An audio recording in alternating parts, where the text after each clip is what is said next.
Hello everyone, and thank you for joining me today. What I'm about to share with you is one of the most disturbing developments in the American justice system in recent history, a story that goes straight to the core of public trust and raises deeply troubling questions about the integrity of our courts. On the morning of Saturday, the 10th of January 2026, federal law enforcement officials confirmed the culmination of a years-long investigation that has already been described by prosecutors as the largest judicial corruption case ever uncovered in the United States. Earlier this week, coordinated operations by the Federal Bureau of Investigation led to the arrest of 12 sitting judges across 3 southwestern states, an extraordinary and unprecedented action that has sent shockwaves through Washington, the legal community, and the country at large.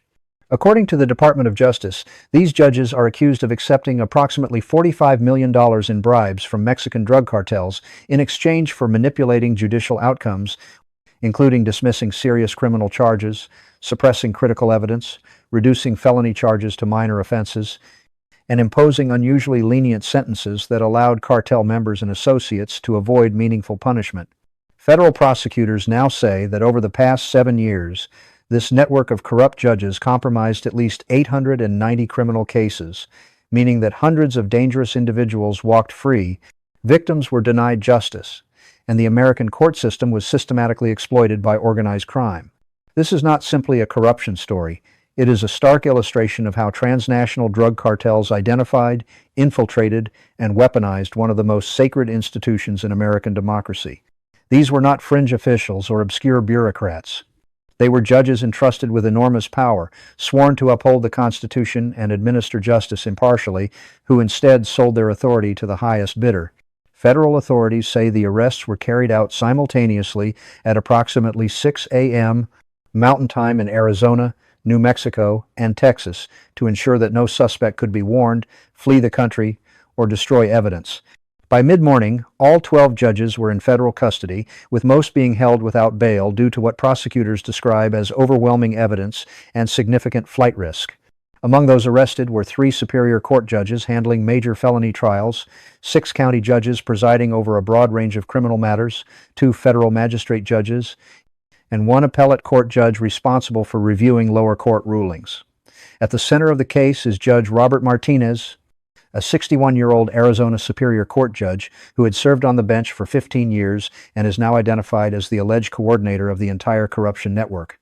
Prosecutors say Martinez acted as the primary point of contact between cartel intermediaries and the judiciary, recruiting other judges, negotiating payments, and directing how cases should be handled.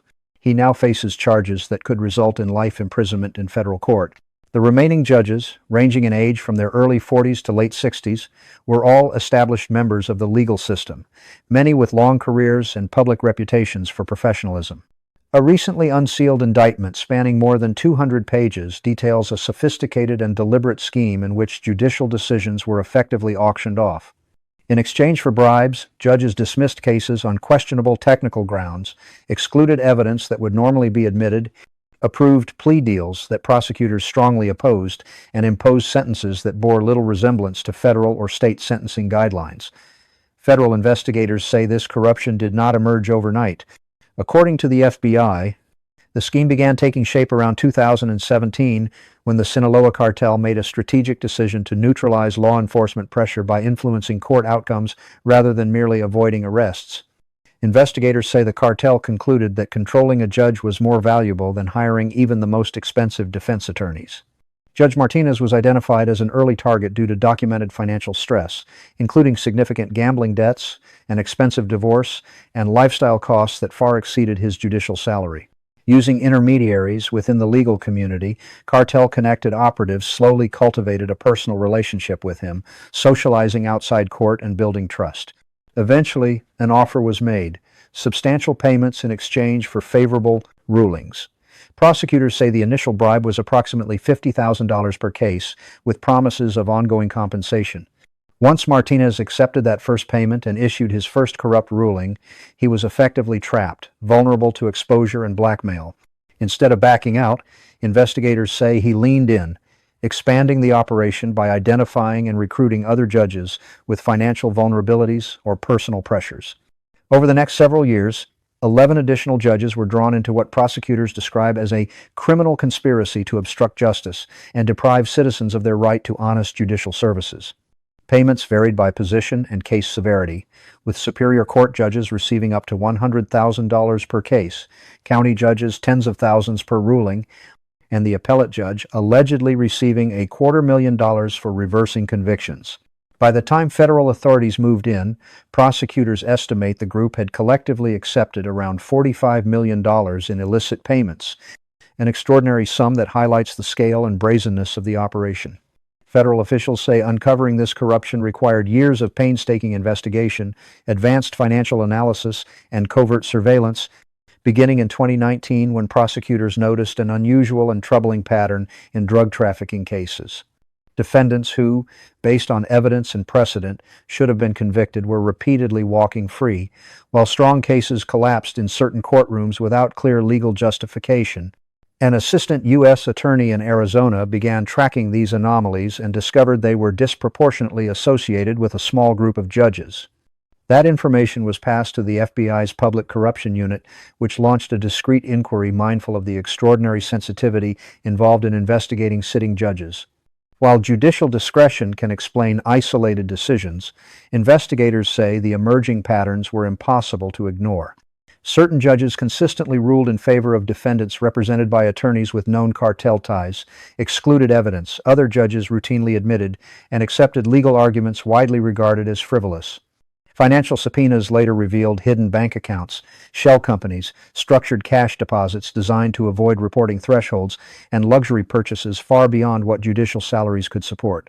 Still, prosecutors needed direct proof linking money to judicial decisions.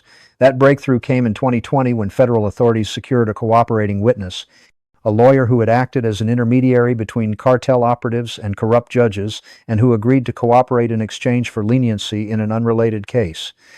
This witness provided detailed insider accounts of how cases were discussed, how payments were negotiated, and who was involved.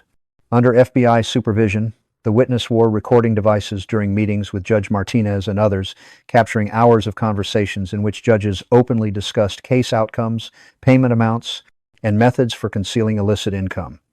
Subsequent wiretaps authorized by federal courts revealed ongoing communications between judges and cartel associates, confirming the depth of the conspiracy. Surveillance eventually established that Martinez was coordinating payments and recruiting additional judges, prompting prosecutors to expand the scope of the case. By late 2025, authorities say they had compiled overwhelming evidence, including financial records, audio recordings, witness testimony, and documentation of 890 compromised cases spanning drug trafficking, weapons smuggling, money laundering, and violent crimes connected to cartel activity. Prosecutors estimate that defendants who should have collectively served more than 15,000 years in prison instead received minimal sentences or no punishment at all. From the cartel's perspective, investigators say the $45 million spent on bribery was a small price to pay to protect operations generating billions in revenue. For American society, however, the cost is incalculable. Every compromised case represents a failure of justice, every dismissed charge a victim denied accountability, and every lenient sentence a threat to public safety. The Department of Justice has now launched a massive review of every case handled by the 12 judges over the past 7 years, establishing special task forces to determine whether convictions should be overturned, retrials ordered, or improperly acquitted defendants prosecuted anew. Officials warn the process will take years, cost millions of dollars, and place enormous strain on courts and prosecutors, requiring witnesses to be re-interviewed and evidence re-examined.